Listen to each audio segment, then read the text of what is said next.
أعوذ بالله من الشيطان الرجيم. بسم الله الرحمن الرحيم.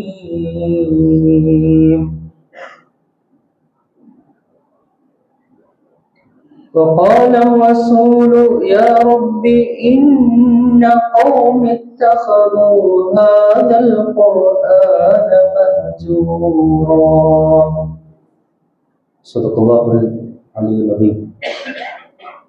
إن أريد الإصلاح ما استطعت وما توفيقي إلا بالله عليه توكلت وإليه أنيب. واشرح لي صدري ويسر لي أمري واحلل عقدة من لساني يفقهوا قولي.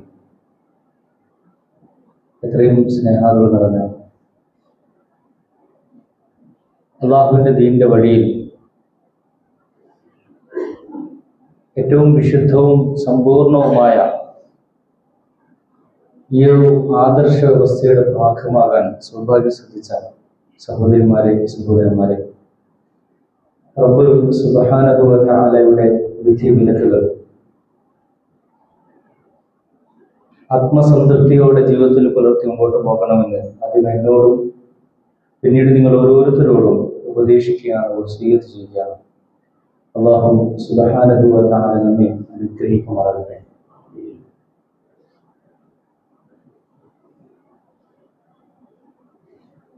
മനുഷ്യരെന്ന നിലക്ക് മറ്റ് ജീവജാലങ്ങളിൽ നിന്ന് നമ്മൾ വ്യതിരിക്തമാക്കുന്ന ചില ഘടകങ്ങളുണ്ട്. അതിലൊന്നാണ് നമുക്ക് നമ്മുടേതായ ചില സ്വപ്നങ്ങളുണ്ട്, ആഗ്രഹങ്ങളുണ്ട്. ഇതിലേക്ക് എത്തിപ്പെടാനുള്ള വഴികൾ നമ്മൾ അന്വേഷിച്ച് കണ്ടുപിടിക്കണം. മറ്റ് ജീവജാലങ്ങൾക്ക് അതിൻ്റെ ആവശ്യമില്ല.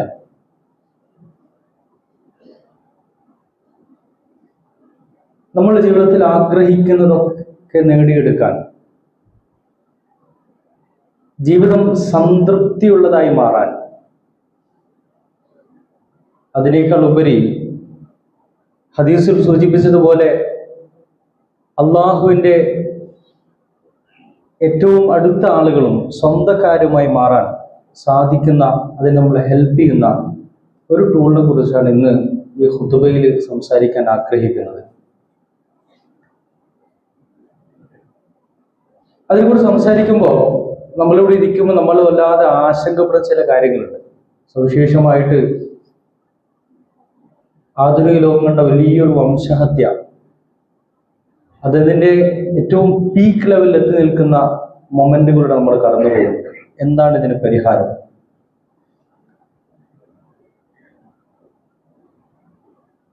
അതിനെക്കുറിച്ച് നമ്മൾ ആലോചിക്കുമ്പോൾ ചരിത്രത്തിൽ ഇത്തരം പ്രതിസന്ധി ഘട്ടങ്ങളിൽ ആർജവത്തോടെ എഴുന്നേറ്റ് നിന്ന ഒരു വിഭാഗത്തെ കുറിച്ച് നമ്മൾ ആലോചിക്കുകയാണെങ്കിൽ മനുഷ്യ ചരിത്രത്തിന് ഏറ്റവും ഉത്കൃഷ്ടരായ സ്വഹാബിമാരെ നമ്മുടെ ഓർമ്മകളിലേക്ക് വരും. റളിയല്ലാഹു അൻഹും. ചിലപ്പോൾ നമ്മളോട് ആരെങ്കിലും ചോദിച്ചു കഴിഞ്ഞാൽ നിങ്ങളുടെ ലൈഫിൽ നിങ്ങളുടെ റോൾ മോഡൽ ആരാണ്? പ്രവാചകന്മാർ കഴിഞ്ഞാൽ പിന്നീട് നമ്മൾ എണ്ണിപ്പറയുന്ന ചില പേരുകളുണ്ട്. ഖലീഫമാർ, ഖുലഫാ റാഷിദുകൾ, അല്ലെങ്കിൽ യൂത്തിന് പ്രത്യേകമായിട്ടുള്ള ചില ഐക്കണുകളുണ്ട്. മുസ്അബ് ഇബ്നു ഉമൈർ റളിയല്ലാഹു അൻഹു, ഇങ്ങനെ തുടങ്ങിയ പല ആളുകളെ കുറിച്ച് നമ്മൾ പറയാറുണ്ട്. ആയിഷ, ഫാത്തിമ, ഖദീജ, സുമയ്യ റളിയല്ലാഹു അൻഹുന്ന. ഞാൻ പലപ്പോഴും ആളോട് ചോദിക്കാറുണ്ട്, നമ്മൾ ആഗ്രഹിച്ചാൽ, നമ്മൾ ശ്രമിച്ചാൽ ഇവരൊക്കെ പോലെ നമുക്കുമായി തീരാൻ സാധിക്കുമോ? ആളുകൾ പറയുന്നൊരു മറുപടി, ആഗ്രഹം ഞങ്ങൾക്കൊക്കെ ഉണ്ട്, പക്ഷേ അത് ഇമ്പോസിബിൾ ആണ്, അതൊരിക്കലും സാധ്യമല്ല.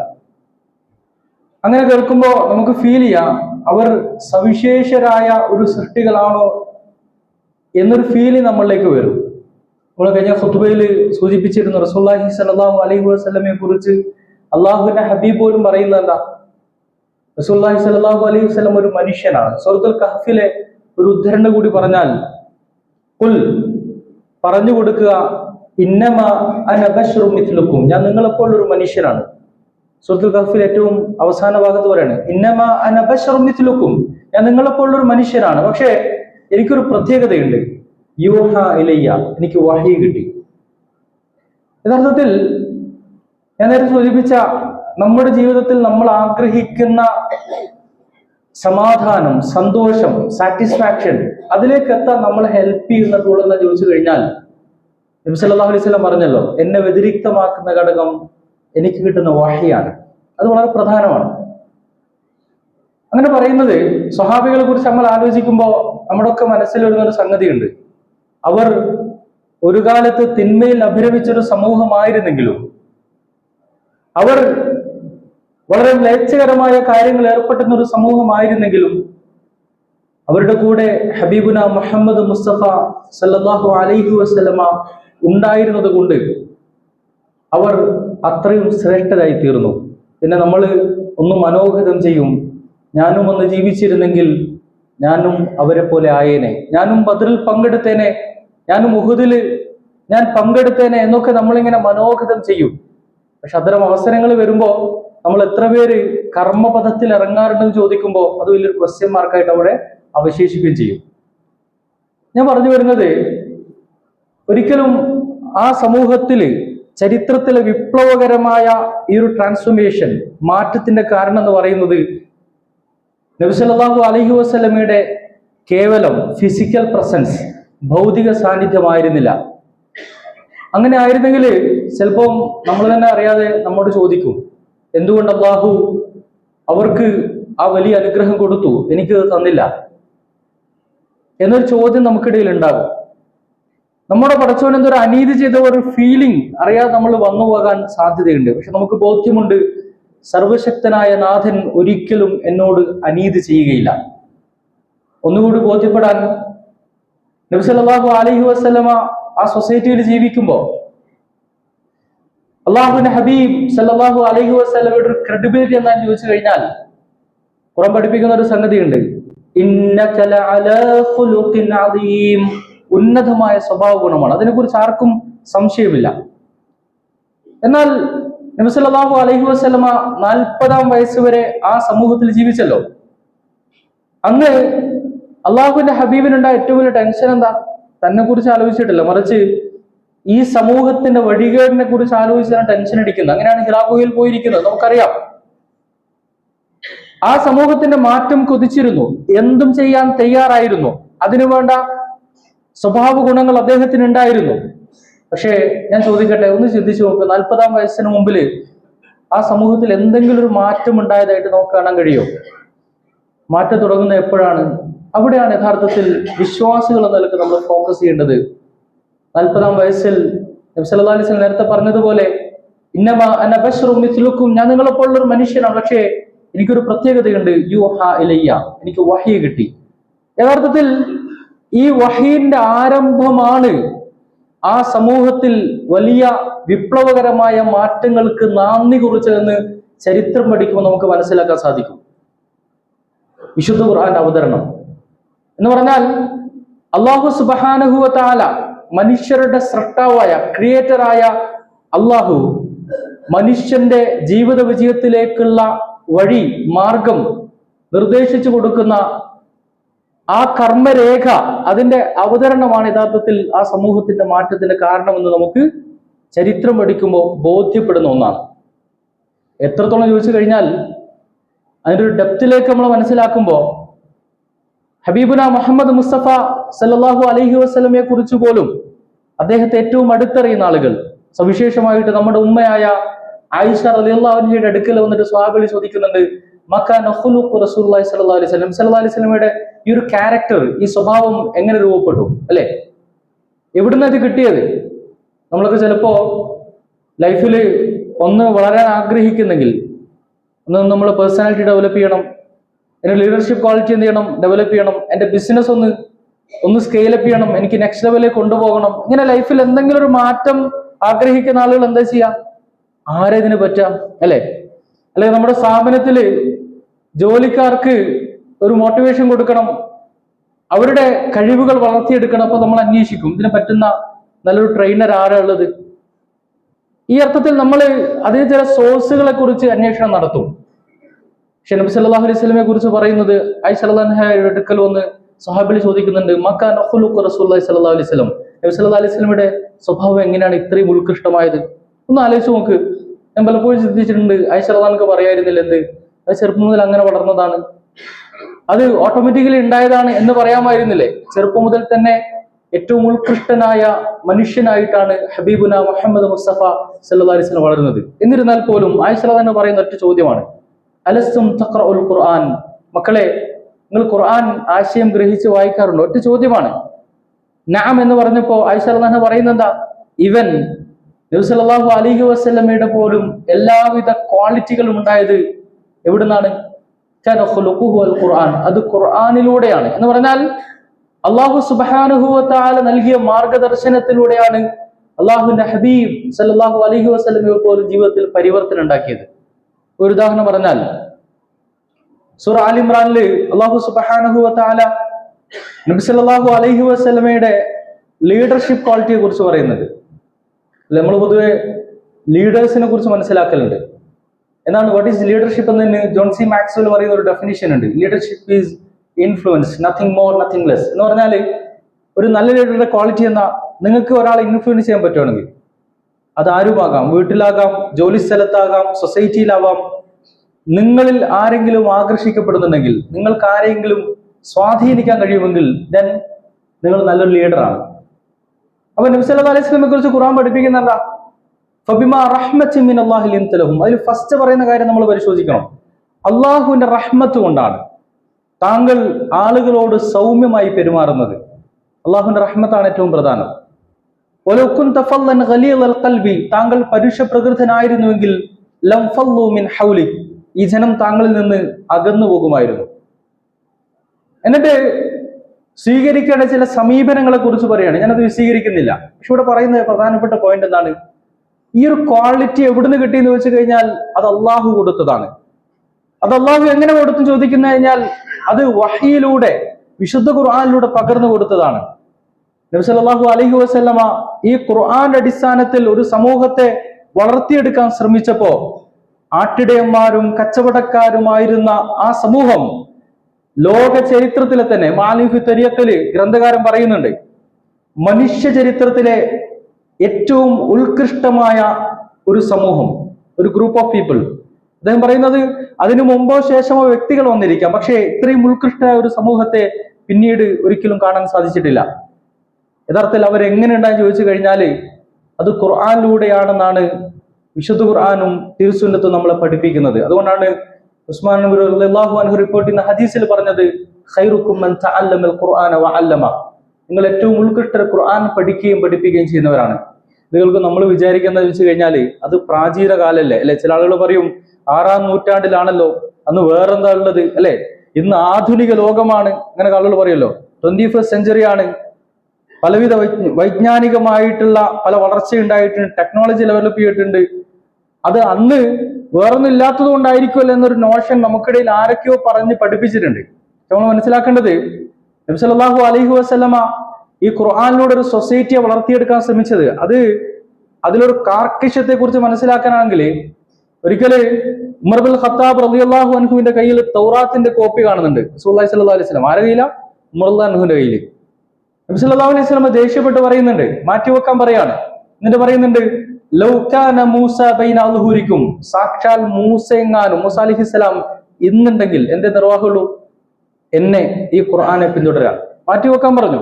എന്ന് പറഞ്ഞാല് വേറെ ഗ്രന്ഥങ്ങൾ വായിക്കേണ്ട എന്നല്ല, ഇസ്ലാമിക സമൂഹത്തെ വളർത്തിയെടുക്കുന്ന പ്രഥമഘട്ടത്തില് വിശുദ്ധ ഖുർആനിലൂടെ തന്നെ വളരാൻ അവരെ പ്രേരിപ്പിച്ചു. അന്ന് ഹദീസ് ഒന്നും എഴുതി വെക്കാൻ സമ്മതിച്ചിരുന്നില്ല. ഇന്ന് ചരിത്രം പഠിക്കുമ്പോൾ നമുക്ക് മനസ്സിലാക്കാൻ സാധിക്കും, ഖുർആനിലൂടെ വളരണം എന്ന് പറഞ്ഞാൽ അള്ളാഹുവിന്റെ കലാമിലൂടെ നിങ്ങൾ വളരേണ്ടതുണ്ട്. അങ്ങനെയാണെങ്കിൽ മാത്രമേ കറകളഞ്ഞ ആദർശ വിശുദ്ധികൾ ഒരു സമൂഹമായി നിങ്ങൾക്ക് മാറാൻ കഴിയുകയുള്ളൂ എന്ന് സമൂഹത്തെ പഠിപ്പിക്കുകയാണ്. അപ്പൊ ഞാൻ നേരത്തെ പറഞ്ഞതുപോലെ അറബിയില് അല്ല, അന്ന് ലോകത്ത് വേറെ ഒരു എഡ്യൂക്കേഷനോ ഒരു സിസ്റ്റമോ ഇല്ലാത്തത് കൊണ്ടല്ല. അതിനെക്കുറിച്ച് മനസ്സിലാക്കണമെങ്കിൽ അറബിയുടെ ചരിത്രം പഠിക്കുമ്പോൾ അറബിയുടെ രണ്ട് വശം, ഒരു വശത്ത് റോമുണ്ട്, ഒരു വശത്ത് പേർഷ്യയുണ്ട് അല്ലെ? ഒരു വശത്ത് റോമുണ്ട്, ഒരു വശത്ത് പേർഷ്യയുണ്ട്. ഖുർആനിൽ സൂറത്തുർ റൂം എന്ന് പറയുന്ന ഒരു അധ്യായം തന്നെയുണ്ട്. എന്നാൽ റോമിന്റെ പ്രത്യേകത, ആധുനിക യൂറോപ്പ് എത്തിനിരിക്കുന്ന വൈജ്ഞാനിക വളർച്ചയുടെ തുടക്കം എവിടെന്ന് ചോദിച്ചു കഴിഞ്ഞാൽ അത് യഥാർത്ഥത്തിൽ എത്തിപ്പെടുക എവിടെയാണ്? റോമിലേക്കാണ്. അന്ന് അതേപോലെ തന്നെ നമ്മളൊക്കെ സ്കൂളിൽ പഠിക്കുമ്പോൾ ഏത് വാക്കുകൾ പഠിക്കുമ്പോൾ ഗ്രീക്ക് വേർഡുകൾ പഠിക്കും അല്ലെ. ഇന്നത്തേക്കാൾ ഗ്രീക്ക് ഫിലോസഫി ഏറ്റവും കൂടുതൽ അടുത്ത് നിൽക്കുന്ന ഒരു കാലഘട്ടമായിരുന്നു യഥാർത്ഥത്തിൽ. ആ ഒരു സമയം നമുക്ക് പഠിക്കുമ്പോൾ മനസ്സിലാക്കാൻ സാധിക്കും. മറുവശത്ത് പേർഷ്യയുണ്ട്. റോമിന്റെയും പേർഷ്യയുടെയും വൈജ്ഞാനിക മേഖലകളും അതിന്റെ സംസ്കാരവും ഒക്കെ അവിടെ നിലകൊള്ളുന്നുണ്ട്, അതിന്റെ കലകൾ നിലകൊള്ളുന്നുണ്ട്. അതേപോലെ തന്നെ വേദങ്ങളുടെ നാടായി അറിയപ്പെടുന്ന ഇന്ത്യയുമായിട്ട് അറബികൾക്ക് ബന്ധമുണ്ട് അല്ലെ. കച്ചവട യാത്രകൾ നേരത്തെ നടക്കുന്നുണ്ട്. ഇന്ത്യയുടെ ചരിത്രം പഠിക്കുമ്പോൾ നമുക്ക്, പ്രത്യേകിച്ച് കോഴിക്കോടിന്റെ മാത്രം ചരിത്രം പഠിക്കുമ്പോൾ നമുക്ക് മനസ്സിലാവും അറബികളും ഇന്ത്യയും തമ്മിലുള്ള ബന്ധം. അതേപോലെ തന്നെ അറബികളുടെ പ്രത്യേകത ഖുർആൻ പഠിപ്പിക്കുന്നുണ്ട്. അന്നത്തെ കച്ചവട റൂട്ടുകൾ, അതിൽ വലിയ സ്വാധീനം ചെലുത്തിയ ആളുകളാണ് അറബികൾ. അറബികൾ അങ്ങനെ മക്കയിൽ മാത്രം ഒതുങ്ങിക്കൂടുന്ന ആളുകളല്ല. കച്ചവട റൂട്ടുകൾ വലിയ സ്വാധീനം അവർക്കുണ്ടായിരുന്നു. സൂറത്തുൽ ഖുറൈശിൽ അതാ പഠിപ്പിക്കുന്നത്. എന്ന് പറഞ്ഞാൽ എല്ലാ അർത്ഥത്തിലും വൈജ്ഞാനികമായി സമ്പുഷ്ടമായ ഒരു കാലഘട്ടം. ഇനി അറബിയുടെ കാര്യം നോക്കുക.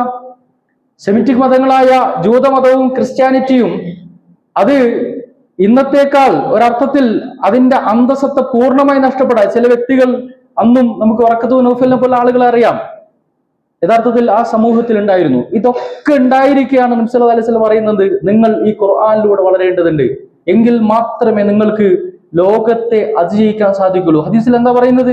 അല്ല, ഇന്ന് നമ്മള് മുസ്ലിം ലോകം എല്ലാവരും ഒരുമിച്ച് കൂടി ചില ഡിസ്കഷനുകൾ നടന്ന് അപലപിച്ച് പിരിയുന്നു.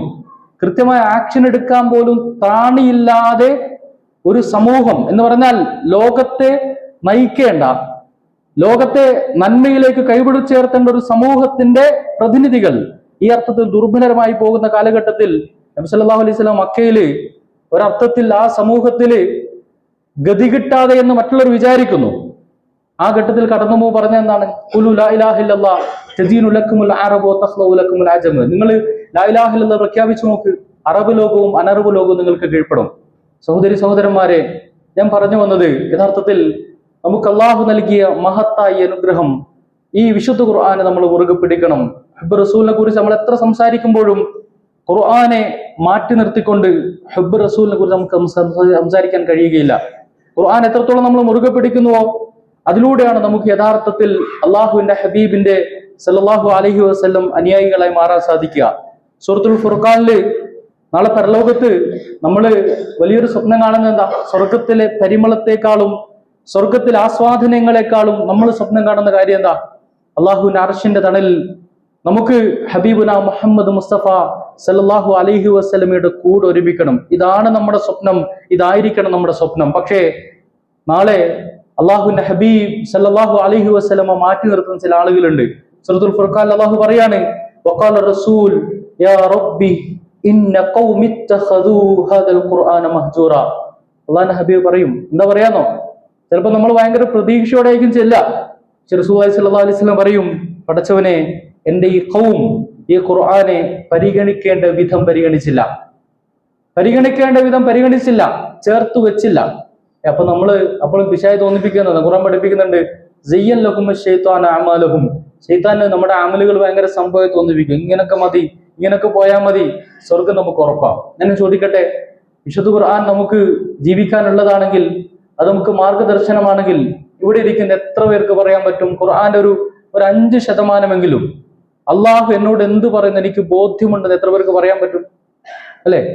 അല്ലെങ്കിൽ ഒരു ചെറിയ ശതമാനമെങ്കിലും എനിക്കറിയാം, അറിഞ്ഞു കഴിഞ്ഞാൽ ജീവിതത്തിൽ പകർത്താൻ കഴിയുകയുള്ളൂ. പിന്നെ എങ്ങനെയാണ് നമുക്ക് ഖുർആന്റെ ആളുകളെന്നും അഹ്ലുൽ ഖുർആന്റെ ആളുകളായിട്ട് നാളെ പരലോകത്ത് എഴുന്നേൽക്കാൻ സാധിക്കുക? അതുകൊണ്ട് സഹോദരി സഹോദരന്മാരെ, നമ്മൾ ചിന്തിക്കണം, നമ്മൾ ആലോചിക്കണം. ഇനിയും നമുക്ക് കാത്തു നിൽക്കാൻ സമയമില്ല. അല്ലാഹു സുബ്ഹാനഹു വ തആല അർത്ഥത്തിൽ വിശുദ്ധ ഖുർആനെ നെഞ്ചിലേറ്റുന്ന ഹബീബുന മുഹമ്മദ് മുസ്തഫ സല്ലല്ലാഹു അലൈഹി വസല്ലമയെ ജീവിതത്തിന്റെ എല്ലാമായി കാണുന്ന ആളുകൾ നമ്മൾ ഉൾപ്പെടുത്തി അനുഗ്രഹിക്കുമാറാകട്ടെ. വഖൂലി ഖൗലി ഹാദാ അസ്തഗ്ഫിറുല്ലാഹി ലി വലക്കും വലിസായിരിൽ മുഅ്മിനീന മിൻ കുല്ലി ദം അസ്തഗ്ഫിറുഹു വൽ ഗഫൂർ റഹീം.